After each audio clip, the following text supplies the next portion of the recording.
So I expect I'll lose a few followers with this, but I've been super behind on my Resident Evil 4 video, and opposed to just letting people know why, I thought I would take it a step further. So most of my free time has gone to Hogwarts Legacy, and although some might question whether I believe my spotless reputation and wonderful fan base means less to me than a silly game about magic and goblins, but I would like to set the record straight and say, yes, absolutely. Don't get me wrong, I like you guys, but I'm not in like with you guys. I mean, I've wanted to be a wizard since Harry was wiping remainders of Cedric off his face. That's a bit of an exaggeration, but I definitely remember wearing my Gryffindor robes outside with a tree branch casting spells at passing cars. Although I should, considering it was only last week. Memories. The only spell I couldn't cast was Accio Friends. Anyways, I thought I would share my current opinions on the game so far. Although I've spent the majority of the game walking around and casting Revelio every 2 feet in hopes of conquering the map better than my fear of the outside world, I have learned quite a bit about the story through my fiance's playthrough. So I find the storyline to be quite fantastic. It really does justice to the franchise, holding true to the lore, reminiscent of the books, but still it's its own story.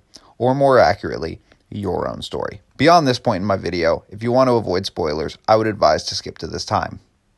Alrighty, moving on. Now, I don't want to spend too much time harping on this part because I know this is all new for Avalanche, but the challenges feel incredibly tedious and repetitive, and could even be forgiven if they gave back more than I put in. The challenges aren't incredibly difficult, but when I've bested a horde of Inferi, matched the cube with its respective spell to enter a dingy cave and solve a puzzle to be rewarded with a house scarf or a plaid flat cap, I think my time would have been better spent telling Garrett to shove that fupa feather up his ass, and the rest of the time petting cats around the school. I won't mention the lack of Quidditch or exploration of the Black Lake, mainly because we already knew about Quidditch, and honestly, it's nothing that they couldn't decide to implement later on if they continue to update the game, or even add in a future installment. Truthfully, I've spent so much time thinking about things I wish could have been a part of the game, that I've come to realize that it's not the game, it's me. The experience of entering the Great Hall for the sorting ceremony, taking your first class, riding a broomstick for the first time, and my problem isn't that the game doesn't have enough, it's that I want too much. Although the game has its bugs and some areas feel a bit lackluster, overall this is one of the best gaming experiences I've had since Fable, and honestly,